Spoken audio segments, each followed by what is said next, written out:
गठबंधन पर मचा था बवाल, आज उसी सरकार का 1 साल। जी हां, आज ही के दिन हरियाणा सरकार का 1 साल पूरा हो गया। पिछले साल आज ही के दिन हरियाणा की बीजेपी और जेजेपी की गठबंधन की सरकार बनी थी। अगर इस साल को छोड़कर पिछले 5 सालों की बात करें तो हरियाणा में बीजेपी की पूर्ण बहुमत की सरकार थी। लेकिन 2019 में जो चुनाव हुए उसमें किसी भी पार्टी को बहुमत प्राप्त नहीं हुआ। बीजेपी भी केवल खुद 40 सीटों पर ही सिमट कर रह गई, तो उसने बीजेपी और जेजेपी ने गठबंधन की सरकार बनाई।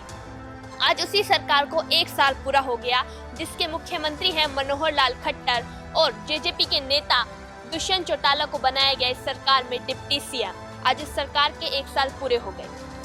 जब चुनाव थे उस समय सरकार ने कई वादे किए थे लोगों से कि जब हमारी सरकार आएगी तब हम ये कर देंगे, हम वो कर देंगे।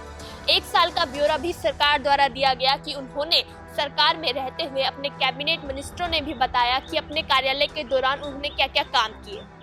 लेकिन जो काम उन्होंने किए हैं क्या वो जमीनी हकीकत में सच में हुए हैं?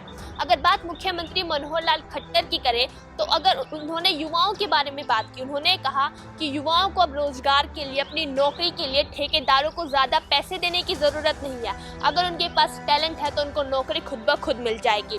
तो वहीं अगर बात दुष्यंत चौटाला की करें जो डिप्टी सीएम है जेजेपी पार्टी, जो कि इनेलो से अलग होकर जिन्होंने खुद अपनी जेजेपी पार्टी बनाई थी, जो अब गठबंधन के साथ हैं सरकार में और डिप्टी सीएम भी हैं, उनके सामने कई घोटाले भी सामने, उन पर कई घोटाले के आरोप लगे। इस्तीफे देने के लिए भी उन पर प्रेशर बनाया गया। लेकिन इन सवालों का जवाब देते हुए उन्होंने कहा कि सरकार और गठबंधन की सरकार में ये सब बातें आम है, लेकिन उन्होंने जो काम किया है वो जमीनी हकीकत से पूरी तरह से जुड़ा हुआ है।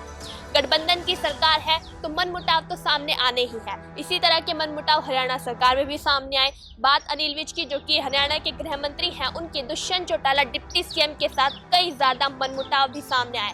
बात अगर शराब घोटाले की करें या किसी और विजिलेंस की बात करें तो उन दोनों के बीच में मतभेद कई बार मीडिया की सुर्खियां बने हैं। लेकिन इस पर अनिल विज ने ये साफ कर दिया कि गठबंधन की सरकार है तो मनमुटाव होने तो लाजमी है। उन्होंने कहा कि हर सरकार में इस तरह के मनमुटाव होते हैं तो यहाँ पर भी हैं, लेकिन ये मनमुटाव हमारे लोगों के जो काम है उनमें किसी तरह की कोई रुकावट नहीं बनने वाले हैं।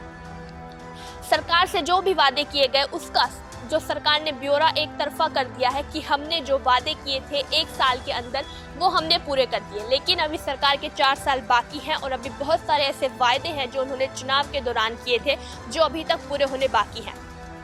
मुख्यमंत्री ने जो भी कृषि बिल आया था उसके ऊपर भी अपना बयान जारी करते हुए कहा था कि जो कृषि बिल है वो किसानों के हित के लिए ही बनाया गया था। लेकिन क्या हरियाणा सरकार किसानों को ये बात समझाने में पूरी तरह से काबिल हो पाई? क्या वो बता पाई, उनके साथ जमीनी तौर पर जुड़ पाई? क्योंकि जब कृषि बिल आया था तब हरियाणा में किसानों ने सड़कों पर उतरकर बहुत ज़्यादा जबरदस्त प्रदर्शन किया था। ऐसे में केवल सरकार का ये कह देना कि कृषि बिल तो किसानों के लिए बहुत अच्छा है, क्या वो किसानों को ये बात समझा पाए? इस पर भी हरियाणा के मुख्यमंत्री ने बयान जारी करते हुए सिर्फ ये कह दिया था कि किसानों के लिए एक अच्छा बिल है। लेकिन उन्हें समझाने के लिए क्या उनकी ओर से कुछ कोशिश की गई? ये कई सारे सवाल हैं जो सरकार को घेरे में डालते हैं। बात अगर विपक्ष की करें तो सरकार के 1 साल पूरे होने पर विपक्ष ने भी हरियाणा सरकार को पूरी तरह से घेर लिया। उन्होंने कहा कि ये 1 साल हरियाणा सरकार ने पूरी तरह से बर्बाद कर दिया, उन्होंने हरियाणा को हर तरफ से लूट लिया। ये साल उन्होंने केवल घोटालों का साल बताया है। सरकार का कहना है कि काम हुआ है, विपक्ष का कहना है सिर्फ घोटाले हुए हैं।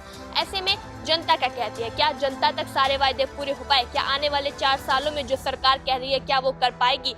क्या 4 साल बाद जो चुनाव होंगे उसमें एक बार फिर से हरियाणा में त्रिशंकु जैसी स्थिति देखने को मिलेगी या फिर से कोई पार्टी पूरी तरह से बहुमत के साथ ही आती है? ये तो बात 4 साल बाद साफ होगी। लेकिन अभी 4 साल है, ऐसे में बीजेपी और जेजेपी की जो गठबंधन की सरकार है वो क्या कमाल दिखाती है? क्या वो एक बार फिर से लोगों के दिलों को छू पाने में अपनी काबिलियत दिखा पाती है? कैमरा पर्सन आदिल के साथ मैं गरिमा तोमर, एसीपी न्यूज़ पानीपत।